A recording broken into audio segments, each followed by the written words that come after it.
মায়ের অনৈতিক সম্পর্কের বলি হল মাত্র ২.৫ বছরের শিশু ইমতিয়াজ। অভিযোগ উঠেছে চাকরির সুবাদে স্বামী মালয়েশিয়ায় থাকায় চাচা শ্বশুরের সাথে অনৈতিক সম্পর্কে লিপ্ত হয়ে নিজের সন্তানকে হত্যা করেছেন মা শারমিন আক্তার। মাদারীপুর সদর উপজেলার খোয়াজপুর এলাকার দবির ব্যাপারী ও শারমিন আক্তার দম্পতির ছোট ছেলে ইমতিয়াজ। দীর্ঘদিন ধরে মালয়েশিয়া থাকেন দবির। এই সুযোগে চাচা শ্বশুর আমির ব্যাপারীর সাথে শারমিন গড়ে তোলেন অনৈতিক সম্পর্ক। সবাই চাইছে যে বাচ্চাটা আমার কাছে দিয়ে দাও, কিন্তু তারা দেয় নাই, তারা নিয়ে মাইরা ফেলাইছে। কালকে রাত 1টা বাজে তাদের লাশ আনা হয়েছে, তার শুদ্ধা একদম এই আসামি শুদ্ধা, তার মায়ের শুদ্ধা। সে মহিলা বলতেছে যে তার হাসপাতাল থেকে তারা কাগজ দিছে, কোনো কাগজ দেওয়া হয় নাই। সে বলছে একবার হারাই গেছে, একবার বলছে আমার দিছে, এটা সব তার বানানো কথা। তারা স্বামী স্ত্রী মিলে তারা যুক্তিগত ভাবে তারা মারে ফেলাইছে। 1 মাস আগে স্বামীকে ডিভোর্স দিয়ে ছোট ছেলে ইমতিয়াজকে সাথে নিয়ে চাচা শ্বশুর আমির ব্যাপারীর সঙ্গে ঢাকার কেরানীগঞ্জে ওঠেন শারমিন আক্তার। তবে মাত্র 1 মাস যেতেই সোমবার রাতে কেরানীগঞ্জ থেকে শিশু ইমতিয়াজের মরদেহ দাফন করতে মাদারীপুর আসেন শারমিন। এরপরই শুরু হয় সন্দেহ ও হট্টগোল। পরিবারের অভিযোগ, অনৈতিক সম্পর্কের পথে বাধা মনে করে ইমতিয়াজকে পিটিয়ে ও শ্বাসরোধ করে হত্যা করেছেন শারমিন নিজেই। ওই কথাবার্তি কয়, আলাপ আলোচনা করে। আমি জিগাই, বউ কি এই ঘটনাটা কি? বলে আপনার কি, আপনি হইয়া থাকেন।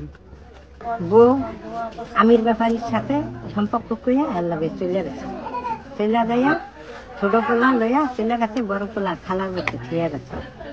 এরপরে ওই ছোট পোলা কেমনে যেন মারিয়া হালাইছে, যে আমি কইতে পারবো না। ওখান দেখি যে আদি ভাঙ্গা, ঠোঁট কাটা, মুখের মধ্যে রক্ত, গলা চিবিয়ে দিছে, এটা নীল হয়ে রয়েছে, আর মাথায় এতে এতে সমস্যা। মর্মান্তিক এ ঘটনায় জিজ্ঞাসাবাদের জন্য মা শারমিন আক্তারকে আটক করেছে পুলিশ এবং ময়নাতদন্তের জন্য শিশুটির মরদেহ নেওয়া হয় মাদারীপুর 250 শয্যার সদর হাসপাতালের মর্গে। শারমিনকে আটক করে জিজ্ঞাসাবাদ করা হচ্ছে, এমনটি জানালেন সদর মডেল থানার ভারপ্রাপ্ত কর্মকর্তা।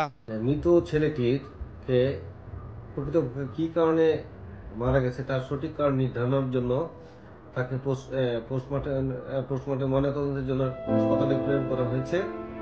আর প্রকৃত ঘটনা বিষয়ে জিজ্ঞাসাবাদের জন্য মাকে জিজ্ঞাসাবাদ চলছে। জিজ্ঞাসাবাদে প্রকৃত মৃত্যুর ঘটনা সম্পর্কে আমরা জানতে পারবো। আইনগত ব্যবস্থা, এই বিষয়ে আইনগত ব্যবস্থা প্রক্রিয়াধীন। নিষ্পাপ প্রাণের এমন নির্মম পরিণতি দেখে হতবাক স্বজন ও এলাকাবাসী। তাদের একটাই দাবি, দোষীদের দৃষ্টান্তমূলক শাস্তি। আমার আম্মু আমাকে ঢাকা নিয়ে গেছিল, তারপর আমাকে এই হোস্টেল বানাতে আমাকে যেদিন আটকে হয়েছিল, আবার বিয়ে বসে আমিরের সাথে বিয়ে বসে এসে আবার বাড়িতে আসে, এসে আমার খালাকে বাড়িতে আসে, এই বাড়িতে আসে কেউ বুঝতে পারেনি। তারপর আবার ঢাকায় যায় আমার বাইরে মেয়েরা ফেলছে। ছোট বাচ্চাটাকে মারার কারণে আমরা বিচার চাই, আর আপনার কাছে বিচার করেন।